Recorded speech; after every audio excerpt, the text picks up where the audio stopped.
Some years into my time in the rooms where we practiced the 12 steps, after I'd been around the rooms for a while, I came to the realization that my life was saved for something,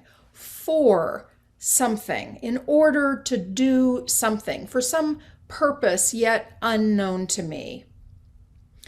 We know that some Christians use the language of salvation, and for many it means the saving of human beings from death and from the separation from God. That's kind of the literal meaning of salvation, saving from death and from separation from God.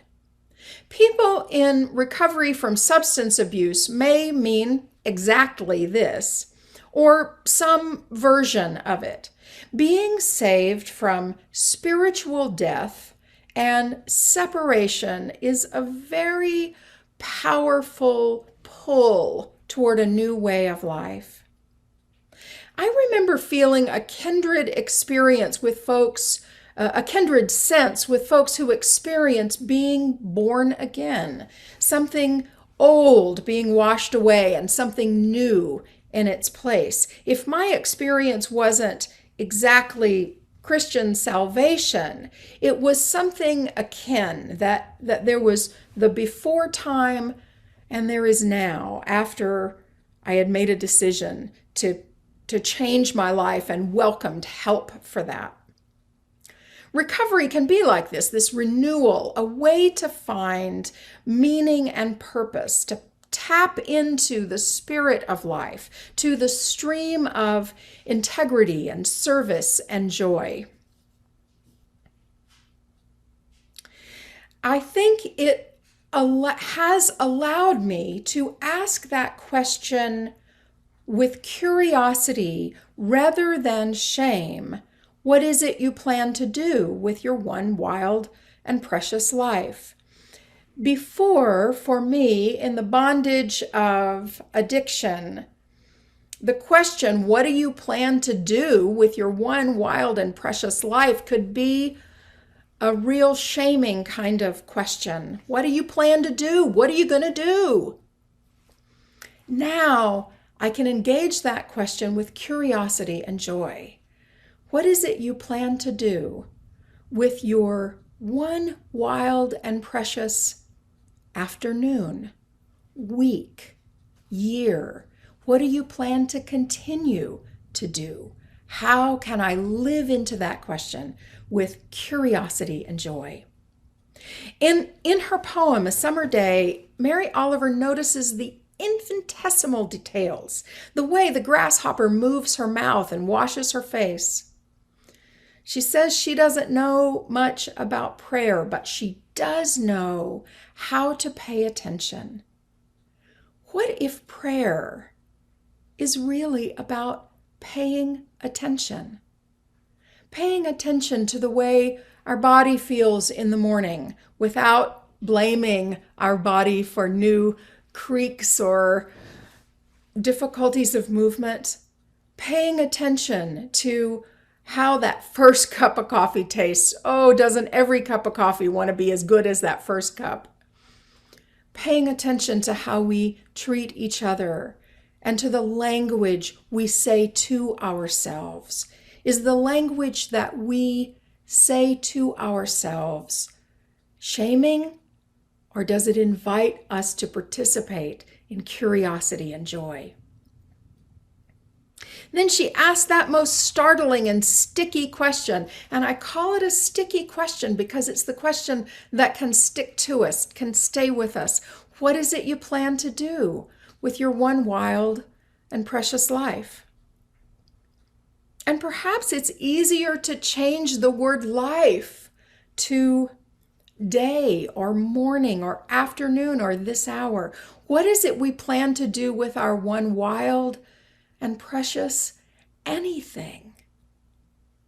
With our congregation, with the few years or many years that we create this community together. What do we plan to do in this congregation What are we already doing that brings us curiosity and joy? How can we stretch? How can we snap open our wings and float?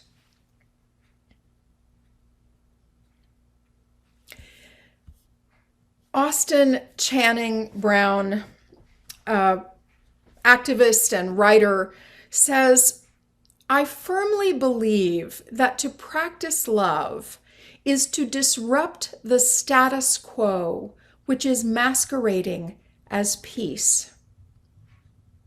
There's something that connects to me between disrupting the status quo, which is masquerading as peace, and what do you plan to do? What do we plan to do? Because to be at peace is a state that we can carry into all kinds of agitation. We can be at peace as we move into agitated places and still continue to do our work. I'm thinking about all of the ways that we might be called to be agitators, to disrupt the status quo, and still be filled with curiosity and joy. That disrupting the status quo does not have to mean being connected to shame or hurt or tearing things down. It might mean tearing some things down, but it can also be connected to curiosity and joy. How can we fulfill some call that we don't even know what it is yet? How can we be present to the infinitesimal details of where Spirit is calling us next? Or if not Spirit, if that language is too esoteric for you, to where love is calling us, to where our ethics are calling us.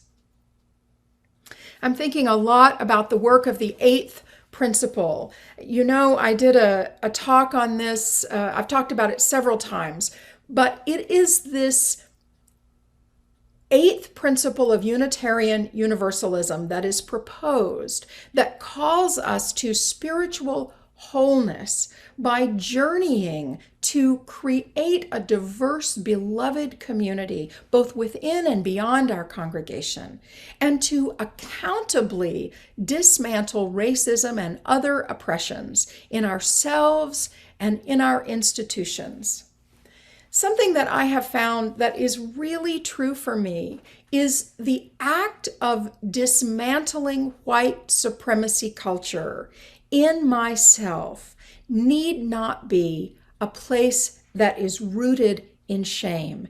It can be a place where I can push the boundaries of curiosity and joy.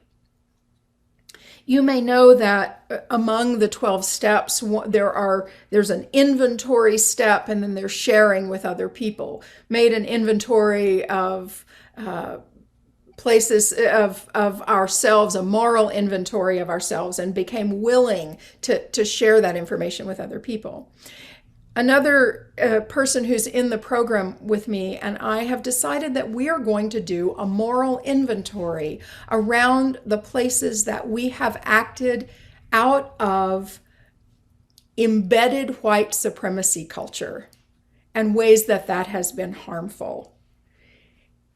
And then share that out so that we can excavate the places that white supremacy culture is deeply embedded. How can it not be? If this is the air that we breathe, how can it not be embedded in me when the society I live in has treated me pretty well? And our goal is to do this without feeling shameful about it, but to be curious and supported, right? We're not doing it alone. We're doing it together so that we can be supported in this work. I have long thought that being immersed in white supremacy culture is very close to addiction. It's very much like addiction. And so we're going to disrupt the status quo. And will we be agitated? Very likely. Will we feel very peaceful? Probably not during the middle of the process. And yet, we believe that there is some salvation for this. When I think about our lives being saved, preserved, carried forward for something, it calls me to ask, what good can we do? What good can we do? What is the best use of me? Sometimes students will ask, or congregants will ask for me to participate in a project. And there are some projects that I know are not a good use of me. I'll tell you now, you don't want me creating the Excel spreadsheet or doing something that's deeply technical. You sure don't want me doing your woodworking project. That's not a good use of me. But there are some things that are a good use of me. Being a thought partner around issues of social justice or issues of relationships. It's a good use of me to be a thought partner. I think in a different life, I might have been Dear Abby because I really like to give advice. But what I really mean is it's good to be a thought partner and be a sounding board. What do you think about this? It's a good use of me to plan a party. It's a good use of me to connect people one to another. Who do I know that's doing this work? And who's doing this work? And how can they be connected? You each have strengths and abilities in your life and in your experience that are a good use of you, right? If I want something fixed, my dad is a really good person to fix it, right? He's a fixer. You know the things that you're good at, that are a good use of you, right? I think about that in families and also in congregations. What's the best use of us? What is ours to do in the St. Croix River Valley? What difference can we make there? We make a difference to each other. I say this all the time. We make a difference to each other. It matters in places that feel quite conservative to be able to have a place to come with a liberal bent and a liberal voice, to share the ways we believe the world can be made a better place, and to do some of those things together. It matters a lot to be able to be comfortable where we are here. What can we do to make a statement? We can create a way to make a statement, let's say perhaps by passing the 8th principle and naming to the UUA at large, the Unitarian Universalist Association at large, we stand for this. We stand for diverse, beloved community and accountably dismantling racism and other oppressions. We stand for that. But the accountability part calls us to actually not just make a statement, but make a difference, to do the work in relationship with other people. And so with the steering committee and with the Sunday services committee, we're talking about ways that we can engage the work of dismantling white supremacy culture. Some of you may feel called to the work, some of you may not. It may feel like, I've been doing this since the 60s. I got it. I don't need to do it. That's your call. That's your choice. It may not be a good use of you. Your use may be, the best use of you may be supporting other people in other ways. But I tell you, I think that this is the moral and spiritual conundrum lethal conundrum that we must engage in with curiosity and joy. How can we reach that? And how can we find the best use of us in that work?